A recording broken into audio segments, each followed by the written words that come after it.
రాజేష్ గారు, రవిచంద్ర గారు ఏం చెప్తారండి? నమస్కారం, గుడ్ మార్నింగ్ రాజేష్ గారు, దీపక్ రెడ్డి గారికి, సామంత్ గారికి, కేఎస్ ప్రసాద్ గారికి, 60 ప్రేక్షకులందరూ నమస్కారం. నమస్తే. సో ఇద్దరు మార్నింగ్ పోటీ పడ్డారు ఒకరికొకరు.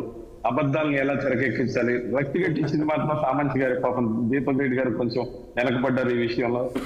ఇప్పటి వరకు అయితే మీరు గోల్డ్ మెడల్ గెలుచుకున్నారు సామంత్ గారు. మీరు స్వతహాగా వకీలు, మీరు వాదన పట్టి మంచిగానే చేయగలరు, గట్టిగా చేయగలరు. కానీ అబద్ధాలను ఇంత అందంగా ఏ విధంగా ఆత్మవిశ్వాసం కన్నార్పకుండా ఎట్లా అబద్ధం చెప్పగలరు సామంత్ గారు? దేవుడు బొట్టు పెట్టారు, కనీసం పాపం జగన్మోహన్ రెడ్డి గారు మధ్యలో రావద్దు. ఇప్పుడు దాకా విన్నాను నేను. ఇప్పుడు మధ్యలో రావద్దు, మధ్యలో వస్తే ఆయన మీ మాట వినపడదు.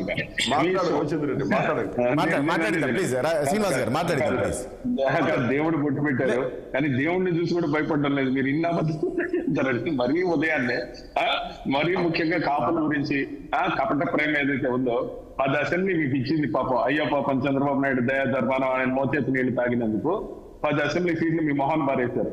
ఎన్ని తిట్టినా మోడీ గారిని ఉగ్రవాదన్నా మీరేమి సిగ్గుపడలే, నిర్మోహమాటంగా ఇదిలించిన ఎంగిలి మెతుకుల కోసం ఆశపడి ఒక 10 సీట్లు తీసుకున్నారు, ఒక 6 ఎంపీ సీట్లు తీసుకున్నారు.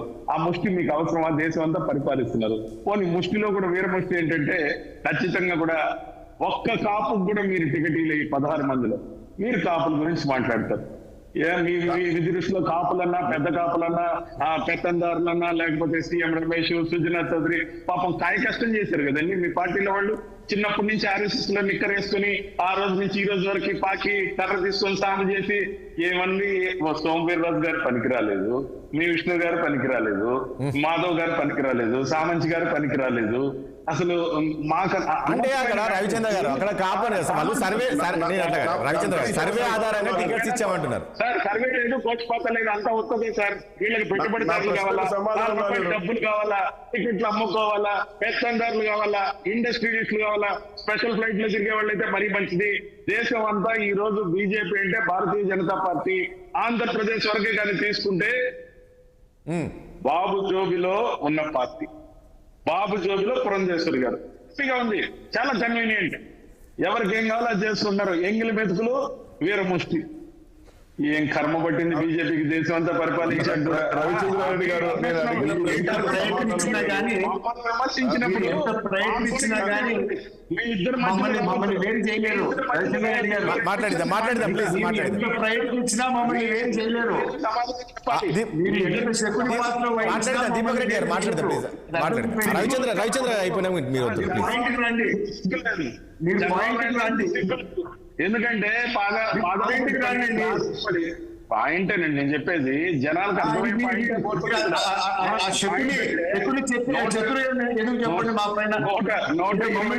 దీపక్ రెడ్డి గారు ప్లీజ్, దీపక్ రెడ్డి గారు ప్లీజ్ రవిచంద్ర గారు మాట్లాడండి. రాజేష్ గారు 129 హామీలు ఇచ్చిన మేనిఫెస్టోలో నుంచి 128 సంపూర్ణంగా అమలు చేస్తాం. ఒక్క హామీ సంపూర్ణ ఆగండి సార్, ఆగండి. మీకు మేనిఫెస్టో కాపీ ఇప్పుడే వాట్సాప్ చేస్తారు చూడండి. మేనిఫెస్టో కాపీ మేము ఒక్కటే తయారు చేసాం. You can see anywhere in office laminated to the wall. మేము అబద్ధాలు చెప్పి బతికే వాళ్ళం కాదు, ఉన్నాయి చెప్తున్నాం. మేము చేసిన మేము జరుగుంటేనే వాళ్ళని భ్రమల్లో మీరు బతుకుంటున్నారు. సార్ ఆ రామోజీ అడుగో, ఏబిఎన్ అడుగో. ఒకటి రవిచంద్ర గారు ఒక వీక్ రవిచంద్ర గారు ప్లీజ్ రవిచంద్ర గారు సార్ రాజేష్ గారు ఆయన మొహాన్ని కూడా దాచుకొని ఆయన ప్రింట్ చేయించిన బుక్ ఏబిఎన్ స్పాన్సర్ చేసిందో లేకపోతే ఆంధ్రప్రదేశ్ స్పాన్సర్ చేసినా, ఈనాడు స్పాన్సర్ చేసినా ఆ పిచ్చి బుక్ ఒకటి వేసుకొని ఆయన మొహాన్ని కూడా త్యాగం చేసి ఫుల్ స్క్రీన్ పెట్టారంటే దీపక్ రెడ్డి గారి అంకిత భావం నిజంగా మీకు నేను గౌరవిస్తానండి. ఎందుకంటే మీ అంకిత భావం అంటే ముఖ్యంగా మేము వేసిన మేనిఫెస్టో అది కాదు స్వామి. మీరు వేసిన మేనిఫెస్టోని పార్టీ ఆఫీస్ వెనక పార్టీ పెట్టారు, కానీ నిర్లజ్జగా మమ్మల్ని 120 sir you can go to any mandal office, collectorate, anywhere. మా మేనిఫెస్టో ఏదైతే వాల్ కు లామినేట్ చేస్తున్నాయి, దాంట్లో టిక్ పెట్టి ప్రజలకి అన్ని ఇంటింటికి తిరిగి గడప గడపకి తిరిగి మేము ప్రజలను పలకరించాం. మీలాగా ఎలక్షన్ వచ్చినప్పుడు మొహాలు చూపించడం, అభ్యర్థి ఎవరో తెలియకుండా ఆవకాయ పెద్ద నాకు లాస్ట్ లో వచ్చి ఇదిగో ఇతనే మా అభ్యర్థి, మా పార్టీ వాడికి టికెట్ లేదు, తెలుగుదేశం నుంచి వచ్చింటేనే అర్హత, మూటలు తీసుకురండి, మ్యాటర్ సెటిల్ చేసుకుందాం. అంటే ఒకటి రవిచంద్ర గారు ఒక పాయింట్ ఇక్కడ ఇప్పుడు మీరు అన్నారు. అంటే ఇప్పుడు నిజంగా ఈ కూటమిలో బీజేపీ కోసం రాష్ట్రంలో కష్టపడ్డ నేతలు సీనియర్స్ వీళ్ళందరికీ కాదని చెప్పేసి చంద్రబాబు నాయుడు మనుషులు ఉన్నారంటారా మీరు ఇందులో? ఈ రోజు బీజేపీ టికెట్ ఇచ్చిన వాళ్ళు కూడా మొత్తం ఆయన చంద్రం మనుషులే సార్, చంద్రం గారి మనుషులే, అందరూ వాళ్ళే, అందరూ అక్కడ కొందరు ఇక్కడ కొందరు accommodator. We challenge BJP to win 1 seat, to win 1 seat in Andhra Pradesh. It may be parliament, it may be assembly. ఒక్క సీట్ కూడా మీరు గెలవదు, ఎందుకంటే మీది అనైతిక పొత్తు. బ్రహ్మలో మీది పరీక్ష అనైతిక పొత్తు. Right. బ్రహ్మలో వెళ్ళాం. Okay. జూన్ 4 ఇంకా ఊహలో వేస్తే కాలం గడిచిపోతుంది. కూర్చున్నాం రాజకీయ గారి దగ్గర. కాదు, ఊహలో జూన్ 4